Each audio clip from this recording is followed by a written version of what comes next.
Today we will discuss about the rights and liabilities of the government. So rights and liabilities of government, rights, liabilities, contracts, suits, इन सब के बारे में article 294 से article 300 में discuss किया गया and this forms the part 12 of the constitution. It is a part of part 12. Now अब union of states के पास कॉन्स्टिट्यूशन के अकॉर्डिंग क्या प्रॉपर्टीज़ हैं, क्या उनकी हिस्से की ज़मीन है. सो सबसे पहले सक्सेशन. तो गवर्नमेंट ऑफ इंडिया, यूनियन या फिर स्टेट, उनके पास वो प्रॉपर्टी होगी जो ब्रिटिश इंडिया से पहले जो पार्ट उनका था, और जो प्रिंसली स्टेट्स जो कॉन्स्टिट्यूशन के कमेंसमेंट से पहले इंडिया में ज्वाइन हुए थे, उनकी जो टेरिटरी है that will form the part of union of India, और फिर वो स्टेट्स जो उसके पार्ट हैं. ठीक है. अब एस्चीट, लैप्स एंड बोना वैकेंटिया, इस चीज़ में क्या होता है ना, कोई भी ऐसी प्रॉपर्टी जो एस्चीट से, लैप से या बोना वैकेंटिया से एक्वायर की गई है वो स्टेट गवर्नमेंट के अधीन है, और बाकी सब क्राइटेरिया से जो एक्वायर की गई है वो यूनियन गवर्नमेंट के अधीन है. अब ये एस्चीट, लैप्स, बोना वैकेंटिया क्या है? सो एस्चीट मतलब अगर ब्रिटिश गवर्नमेंट ने या किसी इंडियन रूलर ने प्रॉपर्टी को तब एक्वायर किया था, एक ऐसे व्यक्ति से एक्वायर किया था इस क्राइटेरिया पे कि उसका हायर नहीं है, अगला उसका हायर नहीं है तो उसे एक्वायर कर लिया था, तो वो आता है एस्चीट के अंदर. लैप्स के अंदर मतलब कि मिसयूज़ हो रहा है, अगर ऐसा क्राइटेरिया था ब्रिटिश गवर्नमेंट का या इंडियन प्रिंसली रूलर का कि अगर प्रॉपर्टी का मिसयूज़ हो रहा है, सही से एडमिनिस्ट्रेशन नहीं हो रहा है, माल एडमिनिस्ट्रेशन हो रहा है, तो इस चीज़ में लैप्स. और बोना वैकेंटिया मतलब अगर कोई ऐसी प्रॉपर्टी पाई जाती है जिसका कोई ओनर नहीं है ना, अगर कोई ऐसी प्रॉपर्टी है तो वैसी प्रॉपर्टीज़ जिस स्टेट के अंदर वो आती है वो उस स्टेट की हो जाएगी, और जो दूसरी कैटेगरीज की जैसे जो प्रॉपर्टी मिली है वो बाकी सब यूनियन गवर्नमेंट की हो जाएंगी. ठीक है. देखो कन्फ्यूजन हो सकता है, जैसे हमने जो हमारे ब्रिटिश गवर्नमेंट 1856 में डॉक्ट्रिन ऑफ लैप्स लाई थी, तो उसमें क्या था कि हायर जो है, हायर अगर नहीं होगा तो प्रॉपर्टी ब्रिटिश गवर्नमेंट के पास आ जाएगी. लेकिन लैप्स शब्द का मतलब ये नहीं है, एस्चीट शब्द का मतलब ये है. ठीक है. अब सी वेल्थ, तो जो यूनियन ऑफ इंडिया है, not the state government, only union of India, उसके पास ये अधिकार है कि जो टेरिटरी, जो वैल्यूएबल रिसोर्सेज समुद्र के नीचे पाए जाते हैं, और जो टेरिटोरियल इंडिया में, जो हमारा टेरिटोरियल एरिया है ऑफ द वाटर, जो हमारा कॉन्टिनेंटल सी शेल्फ है वो, और exclusive economic zone. So exclusive economic zone that is 200 nautical miles beyond the land boundary. The territorial waters, it is 12 nautical miles beyond the territorial boundary, and the continental sea shelf, it varies from area to area. continental sea shelf as is a topic of geography, मतलब उसमें क्या होता है, जैसे हम समुद्र के अंदर जाते हैं तो पहले क्या होता है, लैंड सिर्फ 2 या 3 डिग्री के इंक्लिनेशन पे जो है वो इंक्लाइन होती है, लेकिन फिर क्या होता है ना, एक ऐसा पॉइंट आता है कि अचानक से एक ब्रेक होता है और जो इंक्लिनेशन होती है वो बहुत ज़्यादा हो जाती है. तो जब तक लैंड जो है वो किस में है, 2 से 3 डिग्री इंक्लिनेशन में ही है, तो वो जो एरिया होता है उसे कॉन्टिनेंटल सी शेल्फ कहते हैं. वो एरिया, टेरिटोरियल वाटर और एक्सक्लूसिव इकोनॉमिक जोन, इनके अंदर जो भी कोई वैल्यूएबल रिसोर्सेज हैं वो सब यूनियन ऑफ इंडिया के अंदर आते हैं. ठीक है. अब कंपलसरी एक्विजिशन बाय लॉ. सो जब हमारा कॉन्स्टिट्यूशन बना था तब हम सबको पता है राइट टू प्रॉपर्टी था, फिर वो 44th constitutional amendment act of 1978 से डिलीट कर दिया गया.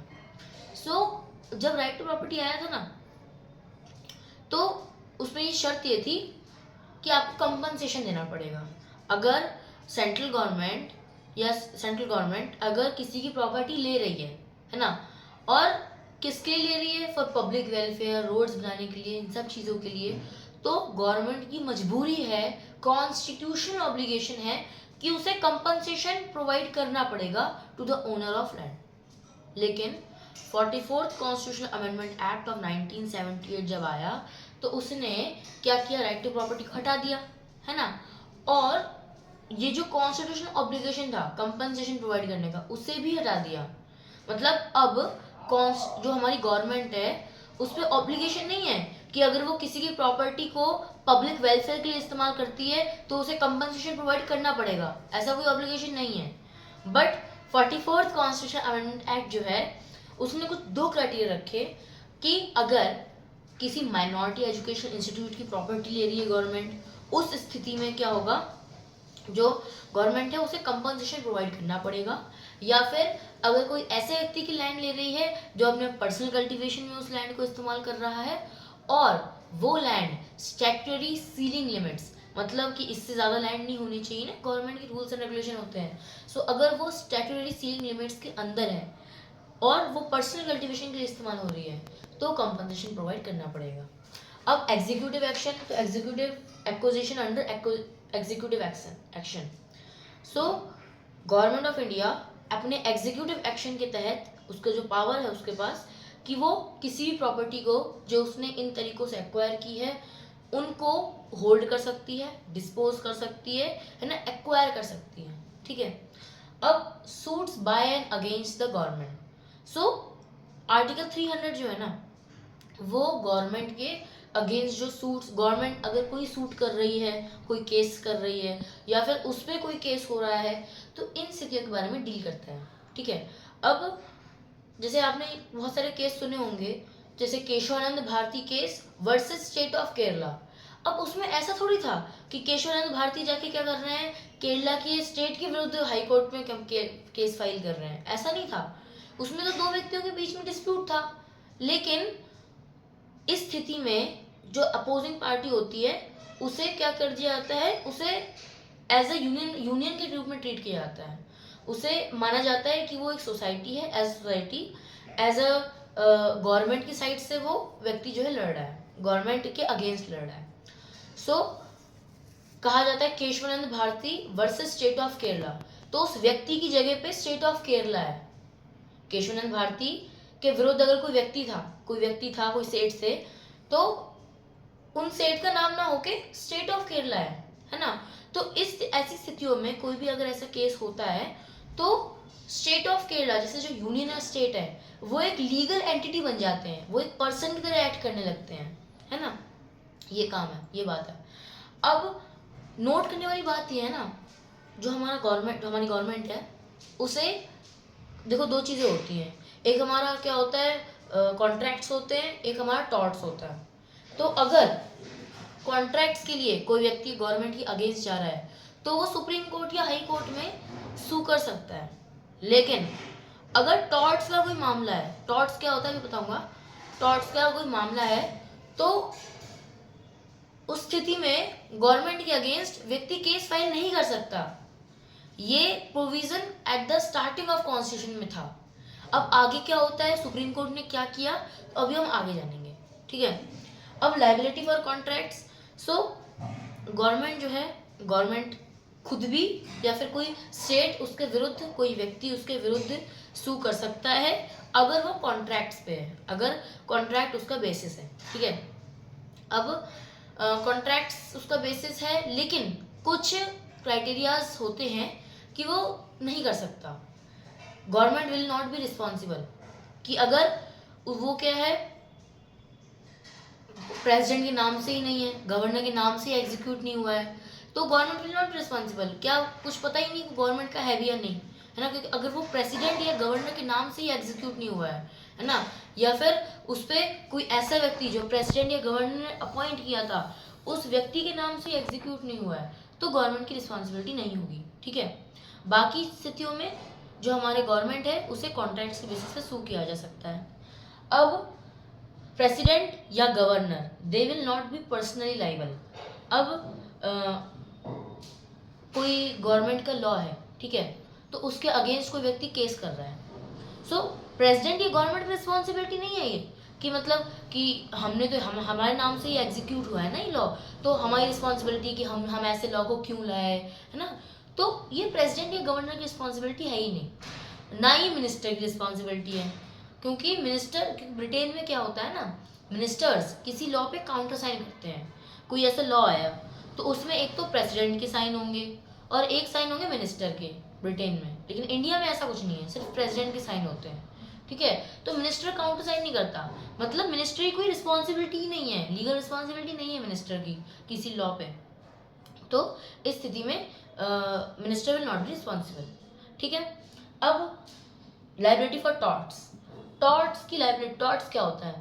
तो सबसे पहले एक PO steam navigation case that was filed in 1860, तो वो जो 1861, तो ये केस जो था ना, इसमें सुप्रीम कोर्ट ने ये कहा था, क्योंकि उस समय ब्रिटिश गवर्नमेंट थी, तो ब्रिटिश गवर्नमेंट ये बात थी कि दो फंक्शंस हुआ करते थे, एक थे नॉन सॉवरेन फंक्शंस, एक थे सॉवरेन फंक्शंस। एक जो इंडिपेंडेंटली एक्सरसाइज कर रही है गवर्नमेंट, एक जो नहीं कर रही है ना। जो नहीं कर रही है, नॉन सॉवरेन है, उस पे तो लोग सुई कर सकते थे, लेकिन जो सॉवरेन फंक्शंस है उस पे लोग जो हैं वो कोई कॉन्ट्रैक्ट, कोई सू नहीं कर सकते गवर्नमेंट के अगेंस्ट। ये गवर्नमेंट खुद भी टॉर्ट्स के बेसिस पे सू नहीं कर सकती। मतलब टॉर्ट मतलब हमारा क्या हुआ, जो सॉवरेन फंक्शन है, ठीक है। अब PO steam and navigation case में सुप्रीम कोर्ट ने कहा था कि जो हमारा सॉवरेन फंक्शन है उस पे व्यक्ति जो है, कोई व्यक्ति गवर्नमेंट के अगेंस्ट सू नहीं कर सकता। फिर क्या होता है ना, 1947 में क्या होता है, एक क्राउन प्रोसीडिंग्स एक्ट आता है जिससे नॉन सॉवरेन और सॉवरेन फंक्शंस हटा दिया जाता है। लेकिन इंडिया में इसकी जड़ें बनी रही। इंडिया में कॉन्स्टिट्यूशन के बनने के बाद भी ऐसा ही प्रोविजन था कि एक सॉवरेन फंक्शंस होंगे, एक नॉन सॉवरेन फंक्शंस होंगे, और सॉवरेन फंक्शंस पे कोई व्यक्ति गवर्नमेंट के अगेंस्ट सू नहीं कर सकता। अभी भी इंडिया में प्रोविजन था। ब्रिटेन में क्राउन प्रोसीडिंग एक्ट से खत्म कर दिया था, लेकिन इंडिया में था, ठीक है। फिर क्या होता है ना, क्योंकि हमारे कॉन्स्टिट्यूशन में ऐसा लिखा है कि जो 1950 से पहले का जो सिस्टम था इंडिया में, वही सिस्टम चलेगा आगे जब तक पार्लियामेंट या कुछ नहीं करेगी।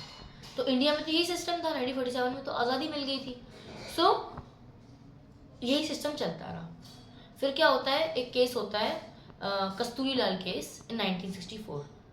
सो इस केस में सुप्रीम कोर्ट फिर से यही कहता है, एक नैरो अप्रोच लेता है सुप्रीम कोर्ट कि एक सॉवरेन फंक्शन होंगे, एक नॉन सॉवरेन फंक्शन होंगे। नॉन सॉवरेन फंक्शन में लोग जो है वो सू कर सकते हैं, सॉवरेन फंक्शन में नहीं कर सकते। फिर क्या होता है ना, जो हमारा केस आता है common cause case, common cause case, उस केस में सुप्रीम कोर्ट क्या करता है, इस क्वेश्चन को देखता है। 1999 में ये केस आता है कॉमन कॉज केस। उससे पहले एक एम नागराज राव केस आया था इन 1994। सो एम नागराज राव केस में सुप्रीम कोर्ट ने अब एक वाइडर अप्रोच ली। उसने कहा कि सॉवरेन नॉन सॉवरेन क्या होता है ना। व्यक्ति जो है, एक व्यक्ति अगर उसे हानि हो रही है, लोकतंत्र है, डेमोक्रेसी है, तो अगर व्यक्ति को हानि हो रही है तो व्यक्ति के अगेंस्ट सू कर सकता है ना। ये सॉवरेन नॉन सॉवरेन क्या होता है, तो उसने क्या किया ना, सुप्रीम कोर्ट ने ये बताया कि अब ये सॉवरेन सॉवरेन खत्म नहीं किया, लेकिन ये बताया कि अब ये बहुत कम केसेस में अप्लाई होगा। अगर ऐसी स्थिति में अगर सच में एक व्यक्ति को हानि हुई है तो उस केस में वो सॉवरेन फंक्शंस में भी सू कर सकता है, बस वो कुछ सब्जेक्ट्स में सू नहीं कर सकता, जैसे administration of justice, law and order. ऐसी स्थितियों में वो एक व्यक्ति सू नहीं कर सकता गवर्नमेंट के अगेंस्ट, बाकी कर सकता है। फिर क्या होता है ना, कॉमन कॉज केस 1999, उसमें सुप्रीम कोर्ट ये कहता है ना, देखो इंपॉर्टेंट बात क्या है, एम नागराज केस में सुप्रीम कोर्ट ने कस्तूरी लाल केस को ओवरटर्न नहीं किया है, अभी भी उसने सॉवरेन और नॉन सॉवरेन फंक्शन का डिस्टिंक्शन रखा है। फिर क्या होता है, जो हमारा कॉमन कॉज केस आता है 1999 में, उसमें वो पूरी स्थिति को देखता है, ध्यान समझता है, उसके बाद वही निर्णय लेता है कि सॉवरेन नॉन सॉवरेन कुछ नहीं होता, वो एबॉलिश कर देता है सॉवरेन नॉन सॉवरेन को। सॉवरेन फंक्शंस में भी जो व्यक्ति है वो सू कर सकता है अगेंस्ट गवर्नमेंट। और इसमें जो PO steam and navigation case जो मैंने 1861 में बताया था अभी आपको, तो वो जो PO steam and navigation case है उसे वो अनकॉन्स्टिट्यूशनल डिक्लेयर करता है। वो कहता है उस समय की परिस्थितियों के अकॉर्डिंग वो ठीक था, अब ये पुराना हो गया है PO steam and navigation case, अब सॉवरेन नॉन सॉवरेन नहीं रहेंगे। फिर दोबारा केस आता है मर्डर प्रिजनर केस इन 2000। तो उस स्थिति में क्या होता है, सुप्रीम कोर्ट ही कहता है, अब वो अभी तक उसने कस्तूरी लाल केस को ओवरटर्न नहीं किया था, इस केस में वो कस्तूरीलाल केस को भी ओवरटर्न कर देता है और कहता है कि सॉवरेन नॉन सॉवरेन फंक्शन कुछ नहीं होते, ठीक है। अब कोई व्यक्ति किसी भी मामले पे गवर्नमेंट के अगेंस्ट सू कर सकता है। अब सूट्स अगेंस्ट पब्लिक ऑफिशियल्स, तो जैसे प्रेसिडेंट, गवर्नर, तो इनको कुछ इम्यूनिटीज प्रोवाइड होती है ना, तो प्रेसिडेंट, गवर्नर, मिनिस्टर्स, ऐसे लोग, सिविल सर्वेंट्स, जुडिशियल लोग, तो उन सब के बारे में हम देखने वाले हैं। सो प्रेसिडेंट, तो प्रेसिडेंट अपने कार्यकाल में, जैसे अब जो अपने एक्ट टेन्योर में वो जो एक्ट्स प्रोसीडिंग्स करता है, जो भी वो काम कर रहा है, तो उसके लिए वो कोर्ट में लायबल नहीं है। कोर्ट ऐसे बुला नहीं सकता उसे और कह नहीं सकता कि तुमने ऐसा क्यों किया, तो वो president is not answerable in his tenure and even after tenure. लेकिन जो क्रिमिनल प्रोसीडिंग्स होती है, जो अगर उसने कोई क्राइम कर दिया, तो इस स्थिति में भी कोर्ट उसके अगेंस्ट कुछ नहीं कह सकता in his tenure.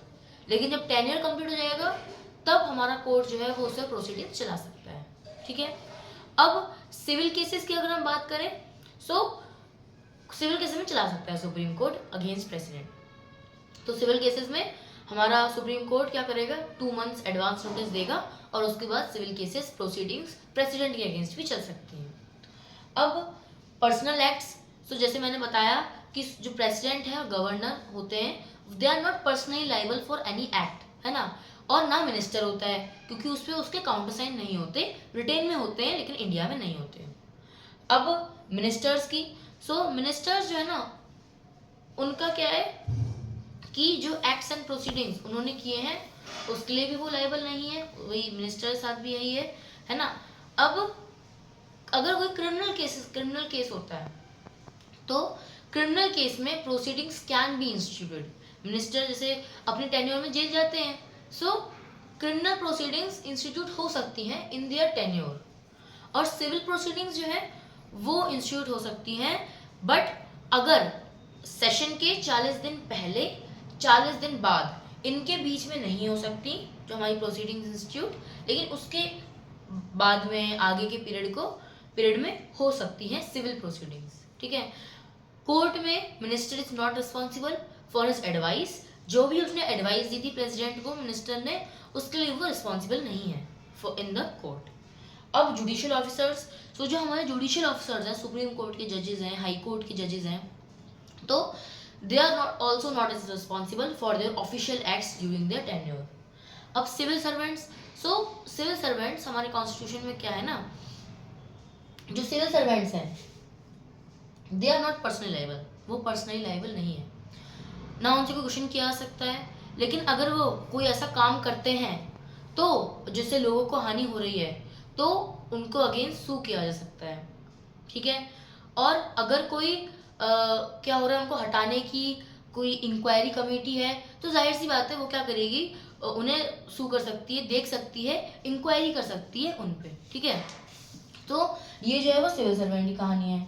Civil proceedings जो है वो हो सकती हैं अगेंस्ट द सिविल सर्वेंट, अगर 2 मंथ एडवांस नोटिस देना पड़ेगा, लाइक द प्रेसिडेंट को भी 2 मंथ का एडवांस नोटिस मिलता है, सिविल सर्वेंट है उसे भी 2 मंथ का एडवांस नोटिस देना पड़ेगा, तो सिविल प्रोसीडिंग इंस्टीट्यूट हो सकती हैं, और क्रिमिनल प्रोसीडिंग्स भी इंस्टीट्यूट हो सकती हैं अगेंस्ट द सिविल सर्वेंट्स, ठीक है। बस फर्क इतना है कि he is not liable for his acts, वो जो अपने एक्ट्स कर रहा है ड्यूरिंग हिज टेन्योर, तो वो एक्ट्स कर रहा है, जब तक वो लोगों को हानि नहीं पहुंचा रहा है तब तक वो ही इज नॉट लायबल, बाकी he is liable for criminal proceedings also, civil proceedings also, and article 294 to 300 describe about all these, the contracts, suit, obligation, etc. So thank you.